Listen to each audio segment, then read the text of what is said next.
Hello বন্ধুরা, আজকে Krishna hot রেসিপিতে তোমাদের সাথে চিলি চিকেন শেয়ার করব। তোমরা প্রথম থেকে শেষ অবধি ভিডিওটা দেখতে থাকো। তার জন্য দেখো আমি সলিড চিকেন নিয়ে নিয়েছি 750 মতো। এতে আমি একটা ডিম দিয়ে দিয়েছি। এবার গোলমরিচের গুঁড়ো দিয়ে দেবো 2 চামচ মতো। গোলমরিচের গুঁড়ো দিয়ে দিলাম, স্বাদ মতো নুন দিয়ে দিলাম, আর কর্নফ্লোর দিয়ে এটাকে আমি মাখিয়ে ঘন্টা মতো রেখে দেবো।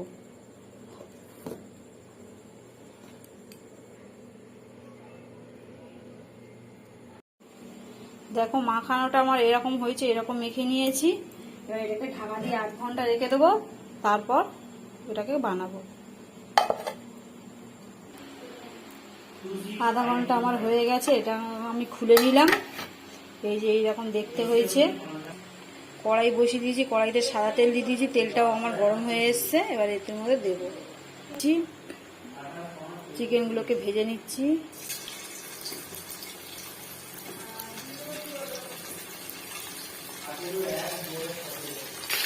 এক পিঠ হয়ে এসছে মোটামুটি, আর একটা উল্টে দিচ্ছি, আর একটা পিঠ এই যে উল্টে দিলাম। দেখো আমার ভাজাটা এইরকম হয়েছে, ভাজাগুলোকে তুলে নেব। পকোড়াগুলোকে আমি সব ভেজে এরকম তুলে নিয়েছি। এবার কড়াইতে একটু তেল দিয়ে দিয়েছি, এতে আমি আদা কুচোনো, রসুন কুচোনো দিয়ে দিলাম, আর 2টো মতো কাঁচা লঙ্কা কুচি দিয়ে দিলাম। একটা ক্যাপসিকাম কাটা দিয়ে দিলাম, এইরকম টুকরো টুকরো করে কেটেছিলাম। একটা টমেটো কাটা দিয়ে দিলাম।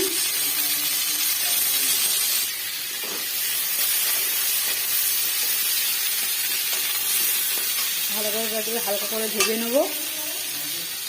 স্বাদ মতো নুন দিয়ে দিলাম।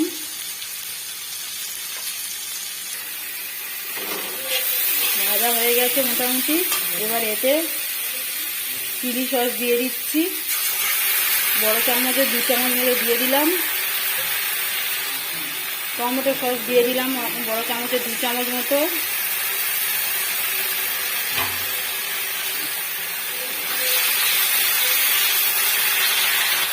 চিলি সস দিয়ে দিলাম বড় চামচে 2 চামচ মতো।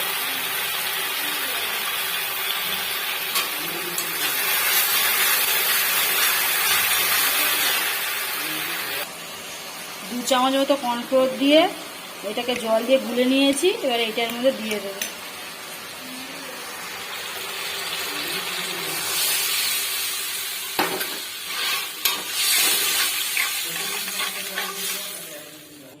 এর মধ্যে এবারে পকোড়াগুলো দিয়ে দেবো ভেজে রাখা।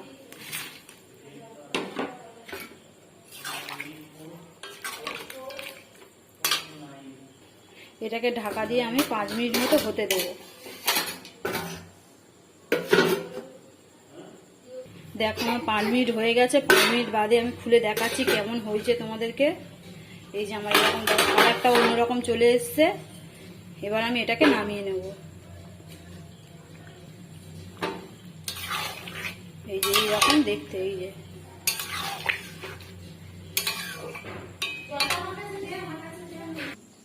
দেখো আমি চিলি চিকেনটা এই যে আমি তুলে নিয়েছি, দেখতে আমার এইরকম হয়েছে।